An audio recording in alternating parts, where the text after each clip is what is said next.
Cuisinons l'histoire. Le podcast qui décortique les mythes de la gastronomie française. Avec Ronan Coquelin-Lyon et Éric Birlouez, ingénieur et sociologue de l'alimentation.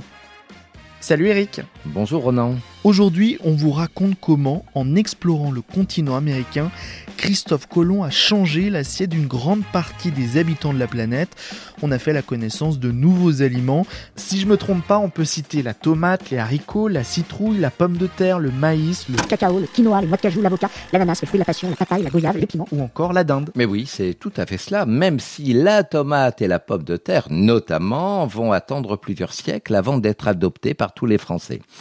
Bon, revenons à la toute fin du XVe siècle, 1492, lorsqu'ils posent le pied dans le Nouveau Monde. Les conquistadors espagnols découvrent de très nombreuses plantes alimentaires qui leur sont totalement inconnues. On ne les trouvait ni en Europe, ni en Asie, ni en Afrique. Ce sont des légumes, des céréales, des tubercules, des épices, des fruits secs, des fèves de cacao également. On le voit, Ronan, beaucoup d'aliments végétaux et seulement 2 espèces animales, la dinde et le canard de Barbarie. Comment réagissent-ils devant tous ces nouveaux aliments ? Eh bien, les conquérants espagnols regardent d'abord avec une grande méfiance ces nouvelles espèces dont la Bible ne parle pas. D'ailleurs, ils se demandent si ces nourritures de sauvages peuvent convenir aux estomacs des bons chrétiens. En fait, seul un petit nombre de ces aliments américains va être adopté rapidement par les élites sociales du vieux continent. C'est notamment le cas de la dinde. Lorsqu'il la découvre, Christophe Colomb la décrit comme, je cite, « une grosse poule avec des plumes comme une sorte de laine ». Le navigateur génois pensait avoir débarqué sur les côtes de l'Inde, on le sait, et c'est la raison pour laquelle on va donner à ce volatile le nom de poule d'Inde et donc de dinde. Cette dinde, elle est rapidement adoptée par la noblesse, car une fois qu'on l'a débarrassée de ses plumes, elle ressemble au paon, qui était vraiment le mets de prestige servi à la table des grands.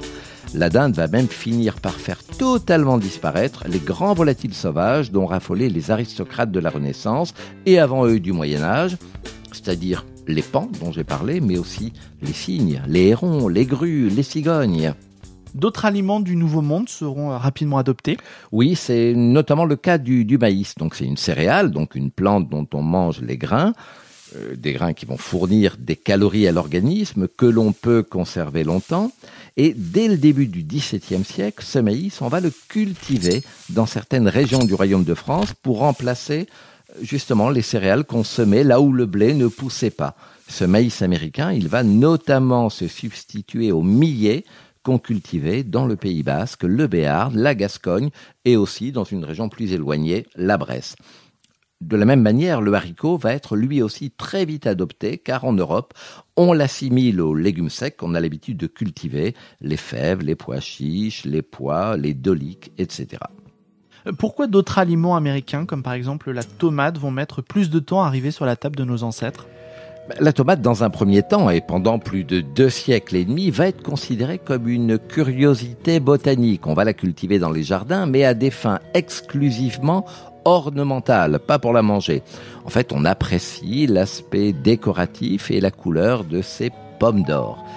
De la même manière, la pomme de terre, en France, elle ne connaîtra son véritable essor qu'à partir du début du XIXe siècle. Ce qui a joué en défaveur, notamment, de ces 2 plantes, c'est le fait qu'elles appartiennent à la même famille botanique, celle des Solanacées. Ça, c'est une famille que les Européens connaissent bien, car certaines de leurs plantes locales en font partie. La belladone, le datura, la jusquiame, la mandragore, des plantes qui sont toxiques, hallucinogènes et même mortelles à forte dose. Or, les fleurs de la tomate et de la pomme de terre ressemblent comme 2 gouttes d'eau aux fleurs de ces plantes qu'on disait utilisées par les sorcières, d'où la méfiance à leur encontre. Ces aliments sont aujourd'hui très courants dans notre assiette. Est-ce qu'on peut dire que finalement, nos menus sont très américains ? Oui, absolument, mais il ne faut pas oublier qu'en retour, l'Europe, dans une moindre mesure l'Asie et l'Afrique, ont eux aussi apporté au Nouveau Monde des plantes aussi importantes que le blé, l'orge, le riz, la canne à sucre, la vigne, les bananes, le caféier, et puis aussi de très nombreux animaux d'élevage qui étaient jusqu'alors absents du continent américain. Les bovins, les porcins, les ovins, les caprins, les chevaux, les poules, etc. Alors ces aliments, on les a introduits outre-Atlantique parce qu'il fallait bien fournir aux colons européens les denrées alimentaires auxquelles ils étaient habitués. Et puis la découverte de l'Amérique a donné un sacré coup d'accélérateur à la mondialisation des produits alimentaires. Bon, même si celle-ci, elle avait déjà été initiée dès l'Antiquité avec notamment le commerce des épices entre l'Orient, l'Extrême-Orient et l'Occident. L'expédition de Christophe Colomb marque la fin du Moyen-Âge. Est-ce qu'Éric, on peut dire que notre alimentation prend aussi un tournant ?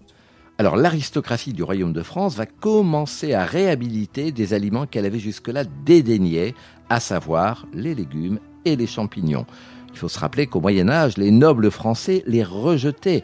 Ces légumes, ces champignons, ce sont des aliments des paysans qui étaient fort méprisés. Et puis de plus, ils sont issus de la terre, un élément de la création qui était très dévalorisé car on l'associait au diable et aux enfers. À l'inverse, de l'autre côté des Alpes, les nobles des cours italiennes apprécient beaucoup les légumes et les champignons. Or, que se passe-t-il au début du XVIe siècle ? Les élites sociales françaises ont les yeux tournés vers l'Italie de la Renaissance. Car c'est dans ce pays qu'a émergé un siècle et demi plus tôt le grand mouvement de renouveau intellectuel et artistique qu'on nommera Renaissance. Oui, Ronan, et à la faveur des guerres d'Italie, les souverains français et leur entourage vont découvrir avec émerveillement, fascination, le luxe, le faste, le raffinement des cours de la péninsule. Et du coup, ils n'ont qu'un désir, adopter à leur tour la culture, le mode de vie, les habitudes qu'ils ont découverts à Milan, à Florence, à Rome, à Naples ou encore à Venise. Et ce désir d'imitation, sur tous les plans, y compris alimentaires, va les conduire à introduire les légumes, les champignons sur leur table. Des artichauts, des asperges, des concombres, des cardons, et puis un peu plus tard, des choux-fleurs. Les fruits vont également être de plus en plus appréciés par l'aristocratie du royaume de France. Mais le changement majeur à la Renaissance est l'emploi beaucoup plus important de sucre. À partir de la fin du Moyen-Âge, la production de sucre va s'accroître, son coût va devenir un peu moins exorbitant. Pourquoi ? Parce que on a implanté la canne à sucre sur d'immenses surfaces à Madère, découverte par les Portugais, un peu plus tard dans les Antilles. Les puissants vont apprécier tellement la saveur sucrée qu'ils vont demander à leurs cuisiniers d'en saupoudrer sur la viande, sur le poisson, avant de les servir. Et côté art de la table, notre façon de manger évolue.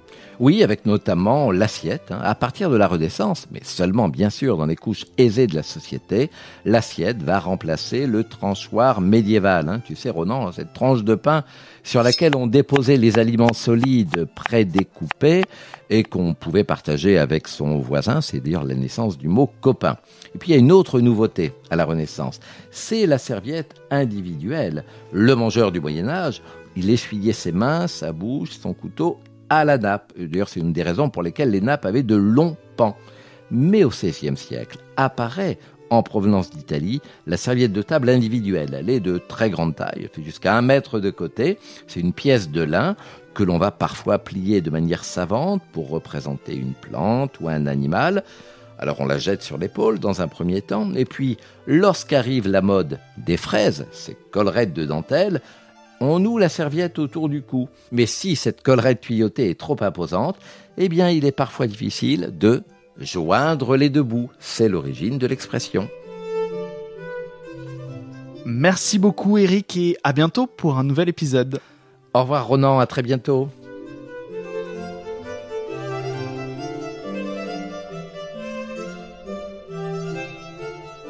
Pour en savoir plus, découvrez l'histoire de l'alimentation des Français, un livre d'Éric Birloise aux éditions Ouest France.